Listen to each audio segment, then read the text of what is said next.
ও গিন্নি, গিন্নি, জমিদার মশাই কাল থেকে কাজে যেতে মানা করেছে। তার নাকি আর আমার কোনো কাজের দরকার নেই। জমিদার মশাইয়ের কি হলো, হঠাৎ তোমাকে কাজ থেকে তাড়িয়ে দিল? জমিদার মশাই তো এরকমই মানুষ নয়। তুমি কি কাজে কি কোনো ভুল করেছিলে? না গো গিন্নি, আমি তো খুব সতর্কর সাথে কাজ করি। তাও জমিদার মশাই বলল আমি নাকি প্রত্যেক দিন মাছ চুরি করে বাড়িতে নিয়ে আসি। আর একটা কথা আমি কিছুতেই বুঝতে পারছি না যে জমিদার মশাই আমাকে এরকমইটা কেন বলল। কি, জমিদার মশাই তোমাকে মিথ্যে কথা বলে বার করে দিল? ঠিক আছে, আগে চলো, গিয়ে কিছু খাবে চলো, তারপরে শান্তি মনে ভাবা যাবে কি করা যায়। হ্যাঁ গিন্নি, তুমি ঠিকই বলেছ। অনেকক্ষণ তো কিছু খাইনি, আর খিদেওটা বেশ পেয়েছে। তুমি ভাত খাচ্ছ না কেন? কি হয়েছে? চিন্তা করলে কি সব সমাধান হয়ে যাবে? পরে ভাবা যাবে, তুমি ভাত খাও দেখি আগে। আর বেশি চিন্তা করলে শরীরটা আরও অসুস্থ হয়ে পড়বে। কাজটাও তো ওনার বন্ধ হয়ে গেল। কি করে যে সংসারটা চলবে? ওকে তো আমি মিথ্যে সান্ত্বনা দিলাম যে পরে ঠিক হয়ে যাবে।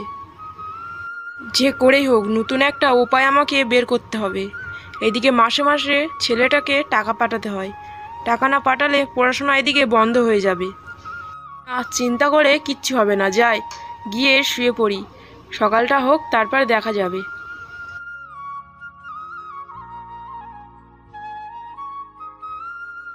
এই যে আমি একটা উপায় বার করেছি, তোমার ভালো লাগবে কি না সেটা আমি জানি না।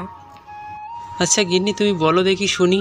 যদি এর থেকে কোনো উপায় পাওয়া যায় তাহলে তো আমাদের সংসারই ভালো হবে।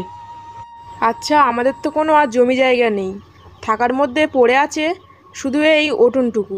তাই এই উঠোনের মধ্যে একটা পুকুর কেটে কিছু মাছ চাষ করলে হয় না? বাহ গিন্নি, তুমি হেভি কথা বলেছো তো।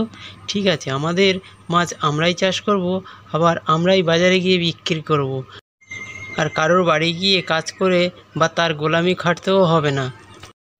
হ্যাঁ গো, তুমি ঠিক কথা বলেছো। আমরা দেখিয়ে দেবো জমিদার মশাইকে আমরা কি করতে পারি।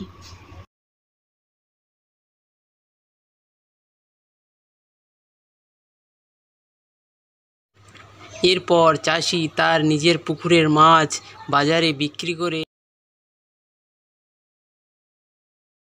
তার সংসার ভালোভাবে চালাতো এবং তার নিজের ছেলের পড়াশোনার খরচাও ভালোভাবে চালাতো।